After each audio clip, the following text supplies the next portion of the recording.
Сайн байцгаана үзэгч та бүхэндээ энэ өдрийн мэндийг хүргэе. Яг одоо нэгэн шинэхэн нэвтрүүлгийг та бүхэндээ хүргэхэд бэлэн боллоо.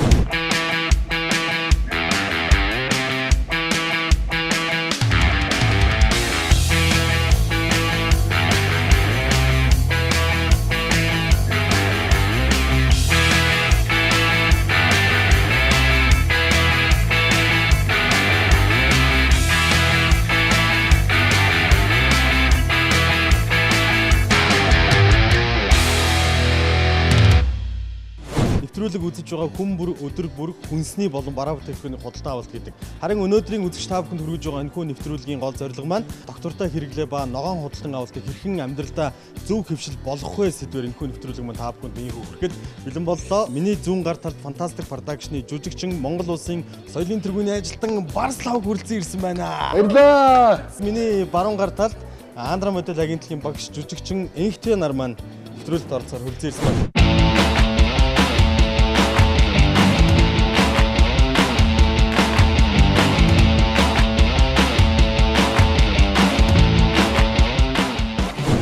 Эко гэж яриад байна л да. Энэ яг юу юм бэ? Басаг худалдан авалтын тухайд яриул. Эколог гэдэг нь зүгээр миний бодлоор бол эколог гэж өөрөө байгаль гэхэд одоо байгаль дэлхийд бүтээгдэхүүн юу байх юм бэ? Тухайн бүтээгдэхүүний бас нөгөө үйлдвэрлэлт тэднэрээс хамаарат одоо байгалийн цэвэр фреш бүтээгдэхүүн. Тэгэд олон удаагийн хэрэглээтэй жишээлх юм бол даавуу тий Одоо савгаан байгаль дэлтэй ч гэдэг юм уу тийм ээ. Тийм л зүйлүүдийг эко бараа гэж хэлдэг шүү дээ.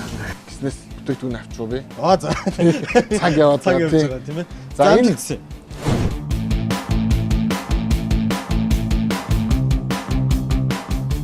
Нэгтэй маань энэ тал дээр маш зөв ойлголттой. Өөрөө бас энэ чиглэлээр багшилдаг багш юмчтай тийм ээ. За би явлаа. Чи намайг сатараад байдаг шүү. 3 минут энэ маш амжилттай одоо үрсэн байна. Амжилтсан юм тий. за ижих гоё юм байна. Энэ нэвтрүүлэгчээр нь бас надад нэг хатаал байна.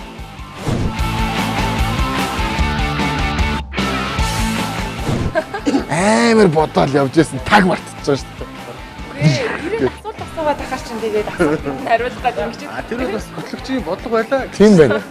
Муухай залтай хөтлөгч байсан байна. Хүн болгон мэдээж ирэг мод тариал, хүн болгон жилд 3-4 мод тариал ингээл яваад ах бас боломж болцоо байдгүй бол та бүхэн бас ингээд ийм даван уутанд бас хэрэглээнд нэгдвэл байгаль орчинд ээлтэй зүйлийг бас хийж байгаа шүү.